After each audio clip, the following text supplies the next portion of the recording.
Cette série est consacrée à notre hall d'entrée ainsi qu'aux murs de l'escalier. Ils sont maintenant prêts à peindre. Il est donc temps de donner un peu de couleur. Dans les épisodes précédents, vous avez vu comment nous avons pris en main notre escalier et hall d'entrée. Les murs étaient déjà plâtrés, mais le plafond devait encore être revêtu. Ce que nous avons réalisé avec les plaques de carton plâtre. Pour ce faire, nous avons placé un treillis et par-dessus sont venues les plaques de carton plâtre. Les jointures et trous de vis ont alors encore été calfeutrés et poncés. Une fois ces tâches terminées, nous avons pu l'accrocher. Nous avons collé un papier intissé sur les murs et le plafond. Et c'est ainsi que nous obtenions une pièce prête à être peinte. Le papier peint intissé a eu 24 heures pour sécher. Nous pouvons à présent entamer la peinture. Avant de commencer à peindre, protégez toutefois les éléments que vous ne voulez pas peindre. Les fenêtres et la porte ne recevront ici aucune couleur. Protégez-les donc des traits de peinture et des éclaboussures. Faites cela soigneusement. Cela va vous demander un peu de temps, mais c'est tout ce temps que vous gagnerez plus tard, parce que vous ne devrez pas laver la peinture des cadres de fenêtres. Vous pouvez également retirer la poignée de la fenêtre. Vous pourrez ainsi plus facilement la protéger entièrement.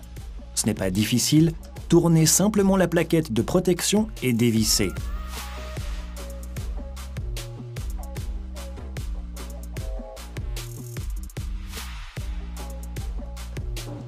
Vous pouvez ensuite ôter la poignée.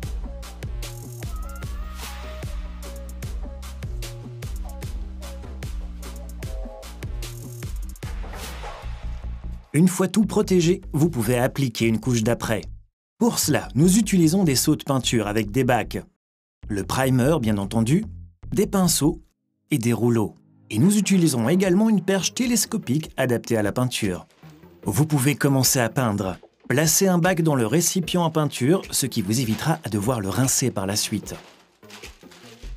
Avant de verser la peinture dans le bac à peinture, remuez toujours bien. Vous mélangerez ainsi les différents éléments chimiques et les pigments. Pour travailler soigneusement, on bande toujours un peu les bordures du pot. Une fois qu'on a tout versé, on peut alors ôter le ruban adhésif et vous vous retrouvez avec un pot tout propre. Pour la peinture murale, prenez un rouleau de peinture à poil long. Il peut absorber beaucoup de peinture dans le rouleau et vous pouvez ainsi peindre plus de surface avec un seul rouleau. Dans les recoins, vous pouvez travailler au pinceau, mais il existe également des rouleaux de peinture adaptés pour la peinture murale. Ils vous offrent un meilleur résultat et vous progresserez plus rapidement. Vous pouvez aussi la monter sur une perche télescopique, ce qui vous permet d'atteindre n'importe quelle zone plus difficile d'accès.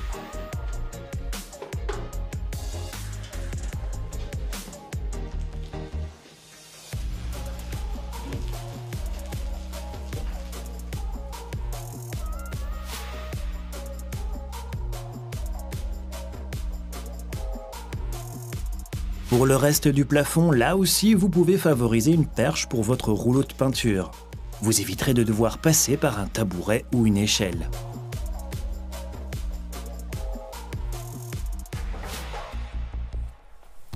J'utilise un manche télescopique pour le plafond, mais également pour les murs. Ce système, beaucoup plus ergonomique pour votre dos et vos genoux, vous permet de charger la peinture et de ne pas devoir utiliser à tout moment une échelle afin de peindre.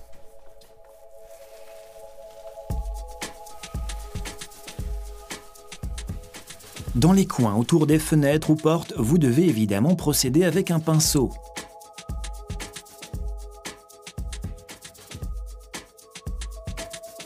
Pour vous assurer de ne pas laisser de traces de peinture, repassez ensuite immédiatement avec un petit rouleau à peinture. Peignez également les ébrasements avec un petit rouleau, ce qui est ici plus facile qu'avec un rouleau plus large. Le reste du mur se peint aussi avec un primer. Une couche de base assure une absorption uniforme de la surface, ce qui évite des taches sur les murs parce que le mur, à certains endroits, absorbe plus de peinture. Il suffit parfois ensuite juste d'une couche de peinture de qualité pour obtenir déjà une belle couleur. Mais avant de commencer avec une couche de finition, il faut tout d'abord laisser sécher la couche de base. En attendant, nous pouvons jeter un coup d'œil à l'escalier. Il est grand temps que nous puissions monter les marches en toute sécurité. Un escalier que nous ne réalisons pas cette fois par nous-mêmes. Parce que construire un escalier, c'est une tâche dans laquelle la plupart des menuisiers ne vont pas forcément se lancer eux-mêmes. Nous allons donc plutôt réaliser ceci via un entrepreneur. Bien évidemment, nous choisissons le style de notre escalier en fonction de notre intérieur. Nous optons ici pour le bois, il offre un aspect naturel, Un escalier en bois est généralement fait en chêne ou en hêtre. Ce bois, vous pouvez encore toujours le traiter avec un vernis de couleur afin que l'escalier, en termes de couleur, se fonde avec le reste de l'entrée. Sur base du plan, on peut donc prévoir un escalier. Nous disposons d'un certain nombre d'options, mais grâce à des conseils adéquats, nous choisissons finalement un type d'escalier précis. Celui-ci sera mesuré plus précisément par la suite, avant de pouvoir être enfin réalisé. Pendant ce temps, la couche de base a séché et nous pouvons commencer le plafond. Auparavant, nous replaçons nos rouleaux sur un manche télescopique. En débutant par le plafond, vous ne devez pas par ailleurs couvrir le mur, puisque dans notre cas, on pose une couleur sur le mur plus foncée que celle du plafond. Si toutefois vous deviez peindre le plafond dans une couleur plus foncée, alors là il est conseillé de protéger les murs au préalable. Peindre au rouleau peut toujours produire des éclaboussures ou des gouttes qui viendraient souiller les murs. C'est la raison pour laquelle je commence par le plafond et je terminerai ensuite par les murs. Étalez bien la peinture sur tout le plafond. Sur le pot de peinture, il est généralement indiqué un indice pour le nombre de mètres carrés que vous pouvez peindre avec le contenu. Il vous faudra en mettre autant qu'indiqué sur le plafond, sinon vous aurez posé une couche trop fine. Essayez de répartir la peinture uniformément, ce que vous faites en effectuant des mouvements dans des directions différentes. Et repassez plusieurs fois au même endroit. On réalise simultanément le plafond du premier étage, tout comme le plafond dans le hall d'entrée. Et n'oubliez pas les toilettes. Une fois la peinture au plafond sèche, vous pouvez entamer les murs. Vous protégez à présent votre plafond fraîchement peint avec du ruban adhésif. Vous faites cela jusqu'aux bordures. Avant de commencer à peindre, mélangez la peinture, même si elle semble avoir une couleur uniforme. On fait surtout cela pour bien mélanger les éléments chimiques entre eux. Les pigments sont ainsi bien répartis. Et vous serez alors sûr d'obtenir un résultat bien égal.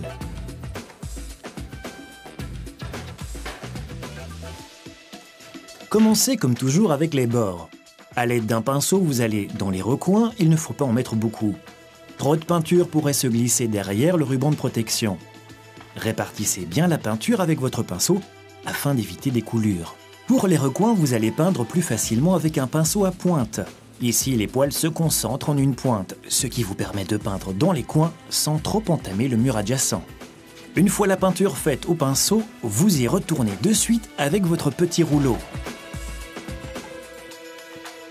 Et vous faites ainsi toutes les bordures en une fois, aussi pour le contour des fenêtres.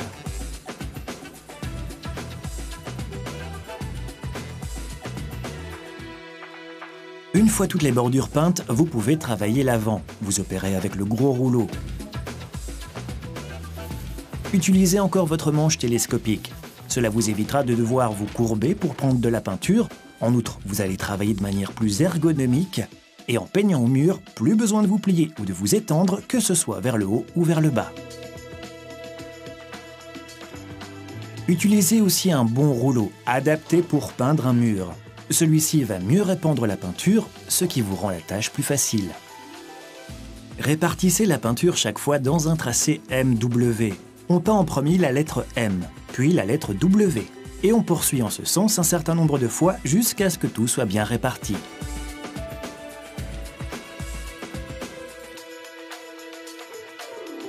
Essayez de peindre une pièce en travaillant mur par mur. Si vous avez terminé un mur, travaillez sur le mur adjacent. Vous conservez ainsi l'humidité de votre peinture encore fraîche, même dans les coins. Si vous ressentez quelques difficultés à bien étaler la peinture, le conseil que je vous donne est de peindre en maintenant la boucle du manche dans la direction dans laquelle vous peignez. Ceci permet de répartir la pression sur le rouleau et ainsi la peinture est mieux distribuée.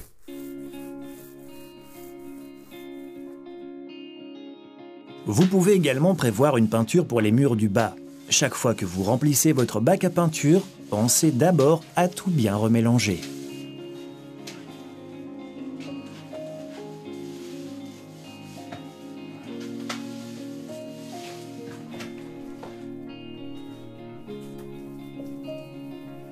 En choisissant une peinture de qualité qui contient donc plus de pigments, le pouvoir de recouvrement est augmenté. Je peux donc appliquer une couche plus épaisse car la fluidité de ce produit va répartir la peinture de manière égale. Dans certains cas, vous ne devrez poser qu'une seule couche de finition pour obtenir un résultat déjà très joli. Si toutefois ça ne devait pas être le cas, appliquez après séchage une nouvelle couche de peinture. Pour cette deuxième couche, vous allez un peu patienter. Sur l'emballage, il est précisé le temps nécessaire avant de pouvoir poser une seconde couche. Avec une bonne peinture bien répartie sur le mur, il vous suffira généralement de 2 couches pour obtenir une couleur déjà bien uniforme.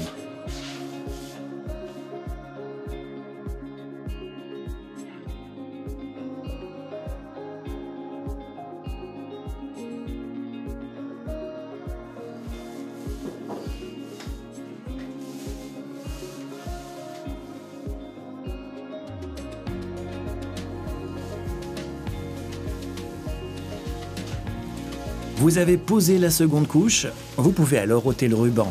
Ce que vous faites d'ailleurs dès que possible, une fois la peinture posée. Si la peinture a eu le temps de sécher, coupez alors tout le long du bord de votre ruban avec un petit couteau adapté pour éviter que la couche de peinture ne parte avec elle.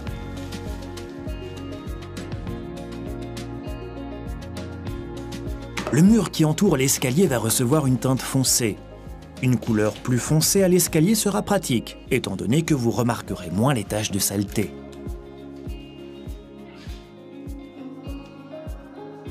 Et si vous peignez dans différentes couleurs, comme nous ici, alors vous préférez travailler du plus clair au plus foncé. Nous avons commencé ici avec le plafond en blanc, puis peint une couleur claire sur le mur, et à présent, le dernier mur reçoit une couleur plus foncée. Et on débute une nouvelle fois par les bordures.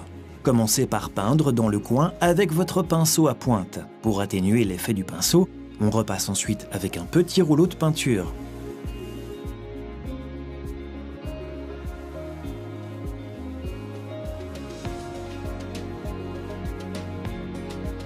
Et ensuite, vous pouvez travailler l'avant avec le grand rouleau.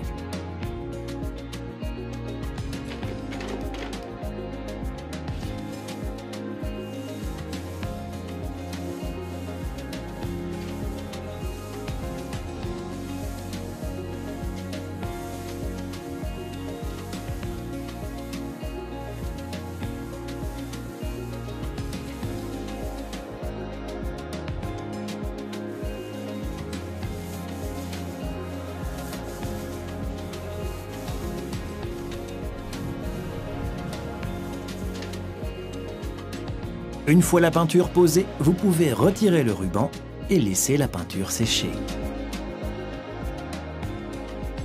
Tout se joue sur des détails. C'est pourquoi nous allons encore achever toutes les finitions les plus fines avec du mastic. Pour cela, on commence par protéger une nouvelle fois les bordures. On pose du ruban adhésif à 1/2 centimètre du côté. Et vous allez mastiquer le mur le plus foncé. En effet, étant donné que le mastic sera d'une teinte plus claire, les contours du mur foncé offriront une jolie transition vers le mur annexe, lui plus clair. Appliquez un trait de mastic acrylique. Utilisez un mastic qui peut être peint immédiatement. Vous ôtez l'excédent avec l'ongle du pouce. Trempez-le au préalable dans un peu d'eau afin que l'acrylique ne colle pas trop.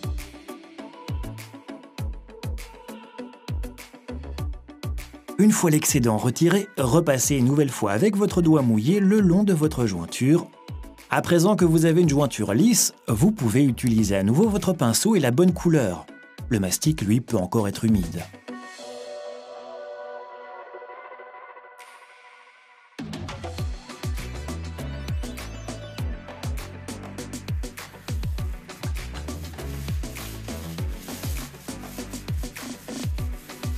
Immédiatement après avoir peint, vous ôtez le ruban de protection.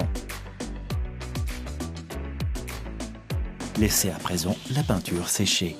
Une fois la peinture sèche entre les deux murs, vous pouvez faire la même chose pour le plafond. Cette fois, nous travaillons bien entendu avec une couleur blanche, ce qui est la couleur du plafond.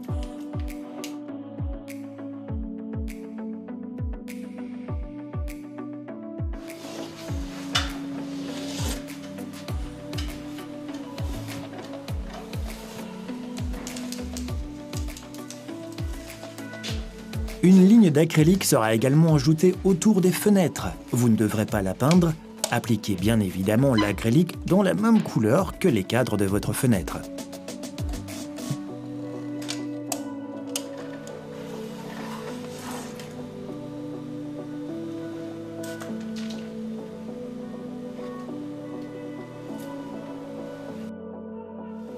Avec ces derniers détails enfin achevés, on termine notre peinture. Mais notre hall n'est pas encore complètement terminé, il nous reste encore du travail à portée de main. Les murs et les plafonds ont maintenant reçu différentes couleurs.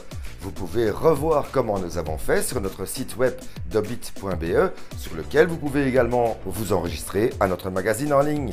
Dans un prochain épisode, nous allons nous concentrer sur le recouvrement des sols. Nous allons également réaliser un habillage pour le tableau électrique et nos compteurs.